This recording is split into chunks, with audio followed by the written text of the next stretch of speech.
Dave Weinberg covers the Eagles for the Press of Atlantic City. Joins us now to talk more about it. Dave, how you doing this afternoon? I'm doing good, Josh. How are you? Doing well. So, a lot of times in these fourth preseason games, you don't see a lot of the major starters for obvious reasons. They don't want them to get hurt. But it's also an opportunity for them to move down from the 75 to the 53. So what are the position battles that you're looking at right now that you think are going to be the most relevant tomorrow night? Well, honestly, I think most NFL teams already know who they're keeping and who they're not keeping. I think it's more of an audition for these guys to maybe get the attention of other teams more so than the Eagles. If you don't make the Eagles, there's 31 other teams out there that might be able to use a corner or a safety or a wide receiver or what have you. And this gives them that opportunity to show what they can do. I mean, I imagine there's probably maybe one or two guys that might be able to help themselves and maybe earn a spot on the team. But for the most part, I think it's more of an opportunity for them to show what they can do to other teams. So, who are some of the guys that you think fit into that category then, Dave? Well, that's a tough one. Boy, that's tough. I'm still not sold on that Paul Turner's going to make it, but I guess he is. So I would think maybe there's some of those other wide receivers like Cato Jones maybe might have an opportunity to earn a spot somewhere else. As far as making the team and show what he can do, I'm kind of concerned about Wendell Smallwood a little bit. The fact that he seems to always get injured, he hasn't really had a chance to show why they drafted him. I don't think he's probably not going to play tomorrow, but I would have liked to have seen him to see if he could show a little bit that he hasn't shown yet. McLeod Bethel-Thompson, maybe the quarterback. Okay. He's been around for forever. He's been with San Francisco 3 times and Miami a bunch of times. So maybe this is probably his last opportunity to showcase. To show if he can stay in the league. Go ahead, I'm sorry. I was going to say to showcase what he can do, right? Right. He's one of those guys who's kind of bounced around. He's out of practice squad options, so this is a case where he's got to either make a team or his career is going to be over. On the local front, same thing with Dominique Williams, the kid from Bridgeton High School, who's with the Jets. I would imagine he'll probably get in some carries tomorrow night. And he's also out of practice squad options. He's kind of bounced around with Minnesota and Arizona before that. I don't think he's got any other more. I don't think he has any other opportunities to be on a practice squad. So he's going to have to make a team based on what he does tomorrow too. What you mentioned Paul Turner earlier. You said that you don't think he's already solidified his spot on the roster. He probably has. I'm sorry. Yeah, go ahead. No, I was saying you were saying that you don't think he has. You think he probably has, but you didn't want to put the mark on it yet. Right. Right. Do you think Paul Turner is a guy who obviously hindsight's 20/20, but looking back at them cutting Randall and Givens, was it just Turner playing well and doing well in practice that got him there, or was it more so an indictment on Randall and Givens? The latter. I don't think Givens or Randall showed even a speck of the ability that would warrant them keeping them around. Neither one of those guys made a single play that I can remember during training camp practices or in the preseason. Maybe there was a catch here and there, but especially with Randall, I kind of thought that was kind of the knock with him coming out of the Giants, that he really didn't have. He wasn't the most. He was very tough to keep motivated. If he wasn't a focal part of the offense, he kind of disappeared a little bit, and that seemed to be the case in training camp too. I don't know if he wasn't. Just didn't seem to want it that badly, and that really was surprising. I thought maybe he thought that because of what he had done in New York, that he thought that a job was guaranteed. Same thing with Givens too, I guess, to a slightly lesser extent. But yeah, I think it's more of like you said, it's more of an indictment on what they didn't do than what Paul Turner did do. I mean, nothing against Paul Turner. He might turn out to be a terrific receiver, but there's Paul Turner's come out of they grow on trees, to use a cliche a little bit. I mean, you can find one of those guys every year. We're talking with Dave Weinberg, covers the Eagles for the Press of Atlantic City here on the Sports Bash on 97.3 ESPN. Dave, another guy who is probably going to be getting some playing time tomorrow night that has kind of been hanging in the back of my mind, isn't maybe the first person people for everybody else, but from what I understand, the Caleb Sturgis, Cody Parkey kicking situation has not been resolved yet. So what do you think we're going to see from that? It seems to me that Sturgis has the lead in that job. I think the only drawback is his kickoffs. He doesn't seem to kick the ball deep enough like Parkey does. But as far as if you compare the two with field goals and extra points, not just in the preseason but in camp, Sturgis has consistently been more accurate to me, and I think Parkey's going to have a really good game, and Sturgis is going to have to stumble a little bit tomorrow for Parkey to overtake him. That's just my opinion. I think Sturgis has the clear lead in that job so far. Do you find it interesting, because Doug Peterson said at his press conference yesterday that Lane Johnson is going to get work on Thursday? Is that interesting to you, or is that expected? Yeah, no, very interesting. Yeah, I thought it was a foregone conclusion that he's going to be suspended for 10 games. It seems to me that maybe Doug is kind of has a plan B, just in case that he's not, that he wants to make sure he gets as much action as he can so that he'd be ready on opening day. The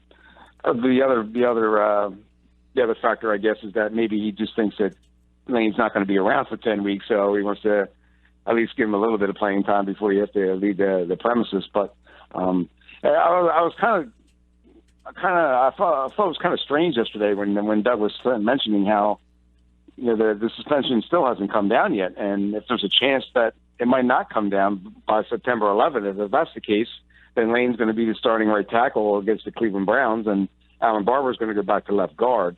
It would seem to me that you kind of need some continuity there on your offensive line that you haven't had yet.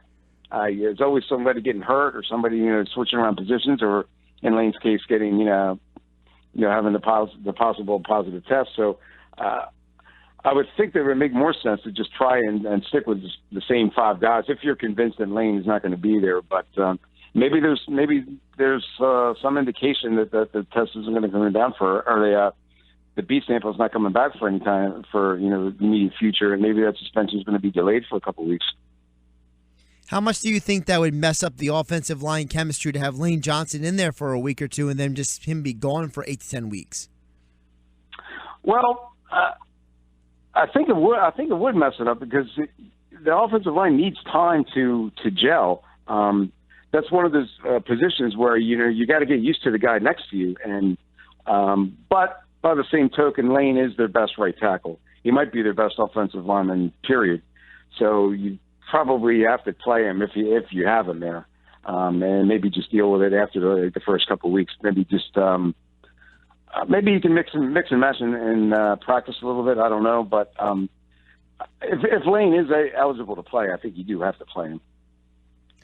Dave, I want to look back for a couple minutes over at the preseason game, Game 3, where the Eagles' offense seemed to come alive a little bit. But I'm a little worried, Dave, because I feel like Sam Bradford is turning into the greatest preseason Game 3 quarterback of all time, and we've kind of seen this last year where he looked great. The offense looked great. Then the regular season hit, and we all kind of came down from cloud 9 back to earth. So, how much salt of a grain of salt do we put a lot of salt on? Do we put a little salt on it when taking away from that game? Yeah, too much salt isn't good for you, but you have to just. You have to just look at it for what it's worth. You can't really place too much into it. Like you said last year against Green Bay, same thing. And I know the Eagles kind of took the wraps off a little bit of their offense on Saturday, but Indianapolis defense is still playing their basic, don't show a whole lot. And so I think that kind of set them up for success a little bit. I'm not ready to make them into a juggernaut by any means. They're still the same wide receiving core, which hasn't proven themselves at all. Ryan Matthews is still another injury away from, going back on the sidelines. Offensive line's in flux a little bit. So I still think that the offense is going to struggle to score a little bit, score points this season, at least in the beginning. Do you think overall, what do you think the kind of year Sam Bradford can have, all things factored in, considering let's make the assumption he's going to play 16 games because we never want to hope injury on anyone. But let's say he does play 16 games. Are we looking at a guy who, if we're sitting here in December and he has 20 touchdowns, 10 interceptions, and 3,500 passing yards, is that a satisfactory season? Oh, heck yeah. I'm of the opinion, and I guess I share it with Mike too, that I think Sam is going to have a monster year. It all depends. Obviously, it all depends on how the supporting cast performs too. But I think everything is in place for him to really show why he was the number one overall pick a few years ago, and why he's, why before the injuries, which he's had several, but when he's healthy, and there's a big if, I think he's one of the top quarterbacks. I really do. I think he's got all the physical tools to really succeed. And but again, it depends on how the people around him play. But yeah, if he's got 20 touchdowns and 10 interceptions, I would consider that a pretty good year. Yeah, 3,500 yards. Yeah, absolutely. I'm just throwing out the number because for his career he averages in a full season about 3,600, 3,700 yards. And considering that this offense doesn't have a deep threat aside from DGB, I'm kind of just throwing out a projection out there because to me, I look at this team, Dave, and I say, I don't need Sam Bradford to be, one of the greatest quarterbacks in the NFL. I need him not to make mistakes, and I think he is capable of at least doing that. Oh, absolutely, yeah. If you look at his completion percentage, last year it was 65% or something like that, and he's known for being a very accurate passer. He's not like Mark Sanchez, who's a threat to turn the ball over at any time in a crucial situation. Sam is pretty much, I think he does a pretty good job of taking care of the football. And like you said, that's what they need. I think they're going to rely heavily on their running game. The West Coast offense is just a dink and dunk kind of offense by nature anyway. So there's really not a whole lot of errors that are usually committed, like when you throw the ball down the field all the time. So, yeah, I think you're right. He just has to be, I hate to use the term game manager because I think he's a little bit better than that. But as long as he doesn't make those, really stupid game-turning mistakes, I think they're going to be just fine. Talking with Dave Weinberg, covers the Eagles for the Press of Atlantic City here on the Sports Bash on 97.3 ESPN. Dave, I also want to ask you concerning the offense. I'm looking at Kenyan Barner as a guy who has kind of earned himself an opportunity to have more of a role this year because of the fact that you have Ryan Matthews, a guy who's only played a full 16-game season once in his career. You have Darren Sproles, who they don't want to give him the ball 20-something times. And with Smallwood having the injury, and Barner, he was a bell cow back at Oregon because he had guys like Michael James and Thomas who themselves couldn't stay healthy. So I think this is going to be a year where you see Barner consistently getting double-digit carries. Yeah, I think you might be right there. He certainly earned it. Coming into training camp, I was of the opinion that he was one of those guys on the bubble that he really hadn't shown a whole lot up to this point. But I think this summer he's proven himself to be worthy of that kind of role as the number two guy behind Ryan Matthews and maybe the number one guy if Matthews gets hurt, which he always seems to do. But yeah, you're right. I think he'll be a pretty big factor in the offense. Flipping over to the defense, it seems like the one position that's still kind of in flux is the cornerback position. We spoke with Mark Eckel yesterday, and he talked about he felt that outside of Nolan Carroll, he wasn't really sure about the rest of the cornerbacks. Dave, what do you think is going to be the situation at the nickel corner? Because right now it seems like between Ron Brooks, Eric Rowe, and Jalen Mills, I almost feel like it's a flip a coin. Yeah, none of the three have shown me much. And I'm I'm most disappointed in Eric Rowe because based on what I saw at the end of last year, naturally he had a really rough debut against Detroit, but who doesn't when you got to cover Calvin Johnson one-on-one. But I thought as the year progressed, I thought that Eric got better, more confident, more comfortable. He seems to have the size and the physical playing style that you're looking for in a corner.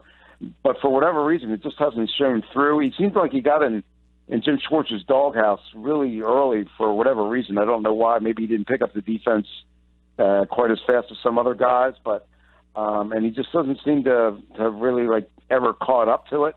And I thought that he would be like the perfect fit, but for whatever reason, he just hasn't shown it yet. Jalen Mills, I'm not real sold on yet. Everybody was talking about him. They were all high on him coming into training camp, but I don't think he's played very well in the preseason games. So I guess maybe Ron Brooks might be the guy by default, although I haven't been really impressed with him either. Overall, on the defensive side of the ball, we know the defensive linemen love it because they can just run downfield and chase after the ball carrier. But the secondary seems to me, you have two great safeties. You know it's going to be one of the best tandems in the NFL. You have this defensive line, but between the cornerbacks and the linebackers, it seems like some of these guys are having trouble on the information uptake. Yeah, I think you might be right there, although I don't know how much like Schwartz has given them. Or maybe he's just like spoon-feeding them the defense little by little. But those two positions, like you said, linebacker and corner, they're the two weak spots. And I keep waiting for them to really emerge. Even like everybody's raving about Jordan Hickson being in the middle, even with Stephen Talak coming. But I have yet to see Jordan really do much, since last year, as a matter of fact. So, and Kendricks is playing on Thursday, which really set off an alarm in my mind. I don't know why they would bother.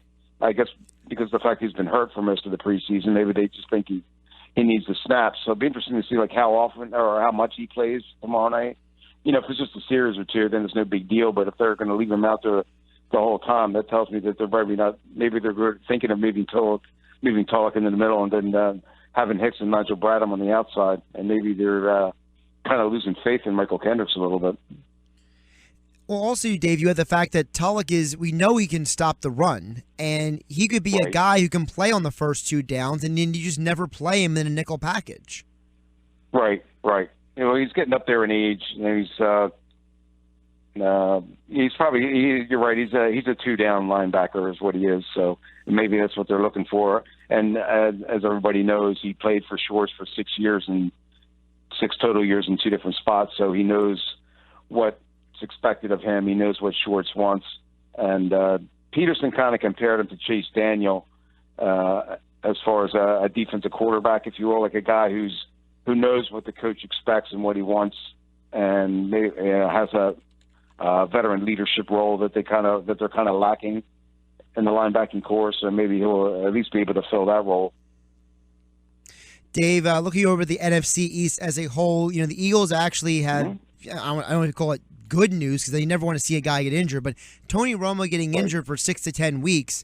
I think opens up a huge opportunity for the rest of the teams in the NFC East because they don't now have to deal with a guy who you could argue is a top 12 quarterback in the NFL when he's healthy. And without him, you got a rookie going out there. No matter how Dak Prescott looks in the preseason, it's the preseason. So, how much does the NFC East open up for the Eagles now that the Cowboys look like they're going to take a step back? I think it opens up. I think it's wide open now. I mean, I was expecting the Cowboys to win the division. Now I don't see how that happens. As he proved last year when Romo went out there, just a completely different team, not nearly as good. And as you mentioned, I mean, Dak Prescott has done better than what expected in the preseason. But as everybody knows, game plans are very basic. Guys aren't throwing any surprises at him, and when defenses have the opportunity to actually game plan for him, I think it's going to be a different story. The one caveat I would put on it is that the Cowboys' running game is as good as it gets. So with Ezekiel Elliott there, I think that's a big weapon to have. And if they can ride their running game, I think they'll be okay. But I still don't think they're going to be nearly as good as they would if Romo was in there. So, yeah, I'm with you. I think it opens up the division for the Eagles, the Redskins, and the Giants. I would even maybe put the Eagles second, or even like first. I mean, I think you can really flip a coin, like you said, with the other 3 teams when it comes to the NFC East race. Well, yeah, because when you compare the teams, you could say that the Eagles might have, if not the best, one of the best defenses in the division. If the Eagles' offense doesn't turn the ball over, it puts them in a position to win games. And one of the big problems for the other 2 teams is that the Redskins, we kind of know what they are. It's just a matter of them capitalizing on what they did last year. And then the Giants, the question is, they spent all that money on the defense. How does it all come together? Right. Yeah, you're absolutely right. And, people wanted to, and the Eagles struggled, and deservedly so. The defense was awful the second half of the last year. They got off to a pretty good start last year. People tend to forget that a little bit. But the fact that they're not going to be running that breakneck, a play every 10 seconds kind of offense where the defense rests for like 30 seconds and they're back on the field again, I think that's going to make a huge difference for them. The fact that they're going to be able to catch their breath is a big factor, especially late in the year when, fatigue starts to creep in a little bit. I think they're going to be better rested and better prepared. And I don't think they're going to fall apart like they did last year. I really don't. We've been talking with Dave Weinberg, covers the Eagles for the Press of Atlantic City, entering his 24th season. You can follow him on Twitter at PressACWeinberg. Dave, appreciate the time, and hopefully you can make it through the full game on Thursday night. Thanks, Josh. I appreciate it.